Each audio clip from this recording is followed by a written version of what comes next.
সুপ্রিয় দর্শক, চলে আসছে কামালপুর সবাই। তো চলেন ভিতরে যাই, দেখি কি হচ্ছে সবাই। ধন্যবাদ সকলকে। السلام عليكم ورحمة الله وبركاته. إن الحمد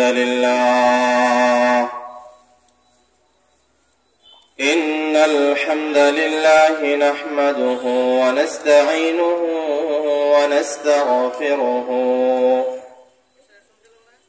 ونؤمن به ونتوكل عليه ونعوذ بالله من شرور أنفسنا ومن سيئات أعمالنا. من يهده الله فلا مضل له ومن يضلله فلا هادي له. ونشهد أن لا إله إلا الله وحده لا شريك له. ونشهد أن سيدنا وسندنا وحبيبنا وحبيب ربنا وطبيبنا وطبيب قلوبنا صلى الله عليه وعلى آله وأصحابه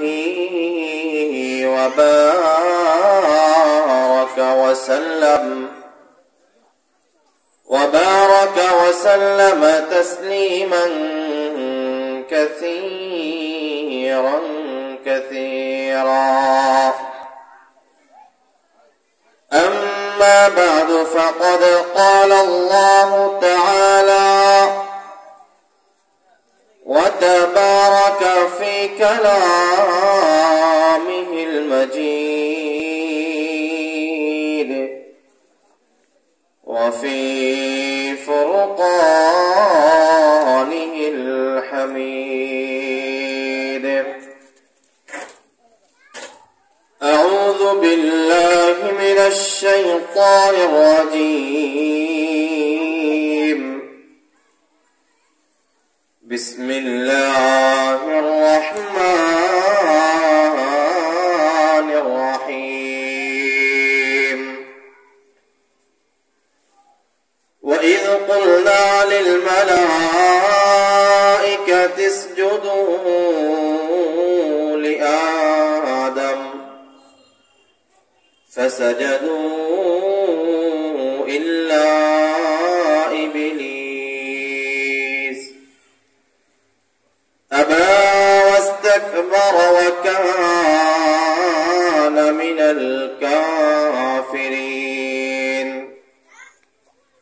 وقال تعالى: قال ما منعك ألا تسجد إذ أمرتك؟ قال أنا خير منه خلقتني من نار وخلقته من طين. وقال النبي صلى الله عليه وسلم: الأمر من الأمراض. وقال النبي صلى الله عليه وسلم: أعددت لعبادي الصالحين ما لا عين رأت ولا أذن سمعت ولا خطر على قلب بشر، أو كما قال عليه الصلاة والسلام. سبحانك لا علم لنا إلا ما علمتنا علمتنا إنك أنت العليم الحكيم الحمد لمن قدر خيرا وخبلا الحمد لمن قدر خيرا وخبلا والشكر لمن صور حسنا وجمالا لا ضد ولا ند ولا حد لمولى لا ضد ولا ند ولا حد لمولى الآن كما كان ولم يلق زوالا ميدوره مجبوره أي سيد عالم दीदार दिखाते नहीं आवाज सुना दो यहाँ हम सब मुसाफिर हैं कब्र आखिर ठिकाना कोई आगे रवाना है कोई पीछे रवाना बलग العلا بكماله كشف الدجى بجماله حسنت جميع خصاله صلوا عليه وآله اللهم صل على محمد وعلى آل محمد كما صليت على إبراهيم وعلى آل إبراهيم إنك حميد مجيد اللهم بارك على محمد وعلى آل محمد كما باركت على إبراهيم وعلى آل إبراهيم إنك حميد مجيد الحمد لله আল্লাহ পাক রব্বুল আলামিনের দরবারে অসংখ্য অগণিত শুকরিয়া যে মহান রব্বুল আলামিন আমাদেরকে কামালপুর বাস স্ট্যান্ড দারুল উলুম নুরানী হাফিজিয়া মাদ্রাসা ও এতিমখানার উদ্যোগে আল্লাহ পাক রব্বুল আলামিন আমাদেরকে তাফসীরুল কোরআন মাহফিল পরিচালনা করার জন্য আয়োজন করার জন্য রব্বুল আলামিন তৌফিক দিয়েছেন এজন্য শুকরিয়া আদায় করছি আলহামদুলিল্লাহ সম্মানিত হাজিরিন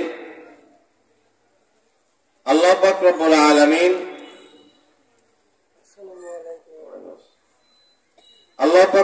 আলামিন যেই বান্দার কল্যাণ চান যেই জায়গার কল্যাণ চান যেই এলাকার কল্যাণ চান ভালো চান রব্বুল আলামিন সেই জায়গাগুলোতেই সেই ব্যক্তির মাধ্যমে রব্বুল আলামিন দ্বীনের কাজগুলো করার জন্য তৌফিক দিয়ে থাকেন। তো রব্বুল আলামিন আমাদেরকে এত বড় একটি নিয়ামত দান করেছেন। এই নিয়ামত আমি আপনি যদি কাজে লাগাতে পারি তাহলে আমি আপনি সফল কাম হব। আর যদি আমি আপনি নিয়ামত পাওয়ার পরে রব্বুল আলামিন আমাদেরকে এত সুন্দর আয়োজন করার জন্য তৌফিক দিলেন, আর আমি আপনি এই এত সুন্দর আয়োজন পাওয়ার পরেও আমি আপনি এদিক সেদিক ঘোরাফেরা করলাম, আমি আপনি এই আয়োজনে উপস্থিত হলাম না। রব্বুল আলামিন নিয়ামত দিয়েছেন, এটার শুকরিয়া তখনই আদায় হবে যখন আমি আপনি এই প্যান্ডেলের মধ্যে সশরীরে উপস্থিত হব। যে মাকসাদ নিয়ে, যে উদ্দেশ্য নিয়ে এই তাফসীরুল কুরআন মাহফিলের আয়োজন করা হয়েছে, সেই উদ্দেশ্যকে যখন আমি আপনি হাসিল করতে পারবো, তখনই আমার আপনার এই নিয়ামতের শুকরিয়া আদায় হবে। এই জন্য আমার মাইকের আওয়াজ যদ্দূর যাচ্ছে, আমি আপনাদের কাছে আকুল আবেদন জানাবো, এই মাহফিল প্রতিদিন হবে না, প্রতি সপ্তাহে হবে না, প্রতি মাসেও হবে না, বছরে একদিন হবে, একদিন হয়। তো এই সময়টা, এই একদিন সময় যদি আমি আপনি কাজে লাগাতে পারি, হয়তো এই একদিন কাজে লাগানোর কারণে আমাকে আপনাকে রব্বুল আলামিন হেদায়েতের মতো বড় দৌলত আমাদেরকে দান করতে পারেন। তো এই জন্য আমি আপনি আজকের দিনটা, আজকের সময়টা এই মাহফিলে দ্বীনের কথাগুলো শোনার জন্য, কোরআনের কথাগুলো শোনার জন্য আমি আপনি সকলেই নিজে থেকে এই প্যান্ডেলে চলে আসে ইনশাআল্লাহ। আল্লাহ পাক রব্বুল আলামিন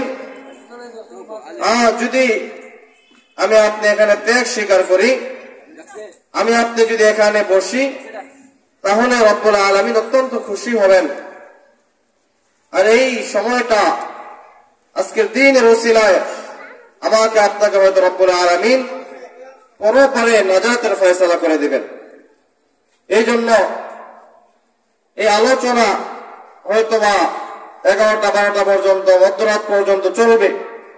এই সময়টা আমি আপনি নফসের সাথে মুজাহিদা করে,